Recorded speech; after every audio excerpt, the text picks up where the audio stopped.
I took Introduction to Spaceflight, so basically rocket science, while I was studying mechanical engineering at TUM. To the moon, let's go! Let's go! And I found out that the professor was an actual astronaut. I was like, sign me up! This sounds so interesting. I want to know all about it. And it was actually one of the most interesting lectures of my student time.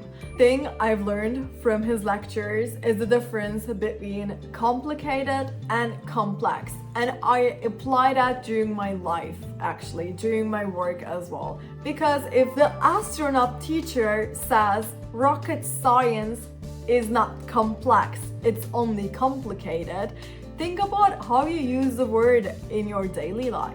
What do you call complex? If rocket science itself is not complex and only complicated, how do you approach your problems in life? Like, it gave me such a perspective in life how I look at things. If sending a huge rocket to the space is only complicated and you can actually break down into problems and solve the modules from that and how they interact, and you can describe their relationships, you can actually understand any topic in your life if you're looking at it that way. So it gave me an understanding of the relationships of different problems and situations in life in general. I think it helps me during my work as an engineering consulting and during my life as well to think of it like, can I break down this problem?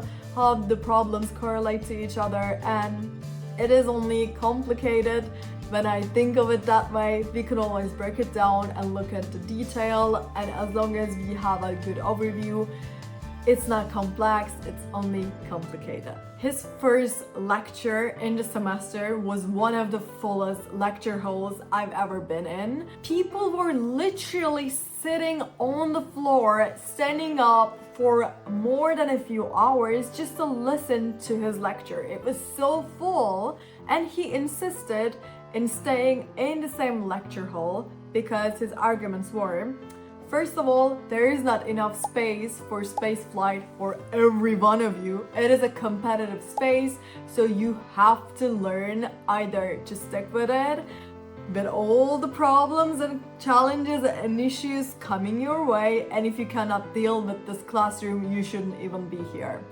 I was like, this is interesting. I might drop out of this class soon.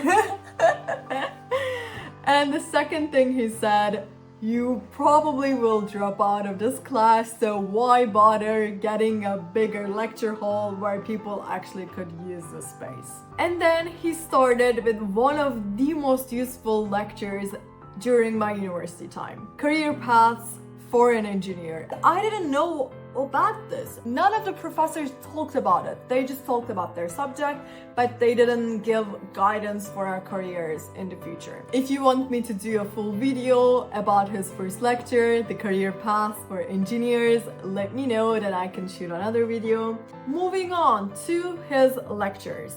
I couldn't believe that it was real. It was like a copy-paste of his book. His book is called Astronautics, and he literally reads chapters from his book in real person. You don't feel like he's reading. He's very communicative and engaged with the students, and it was a nice lecture to listen to be honest.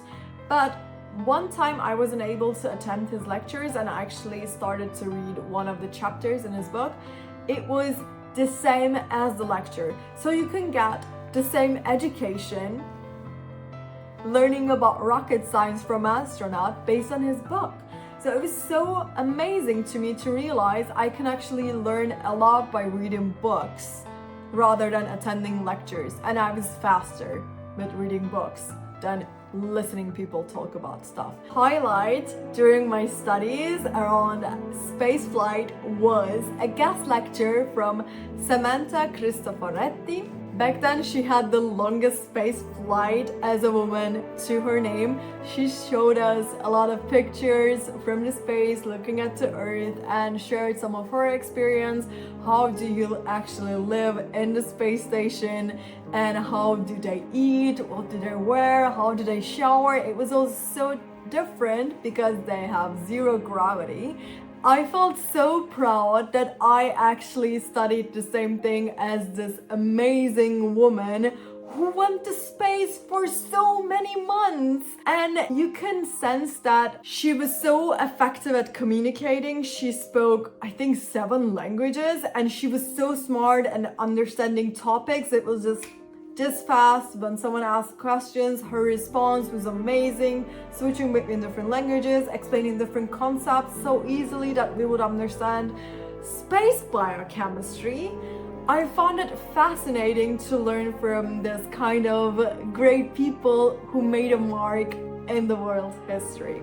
So it was a nice experience to have as a student, and it actually brought me some perspective on different topics. Hope you enjoyed this video. If you like this, you can also like some of these over here. Thanks so much for watching. Hope to see you next time. Take care. Bye.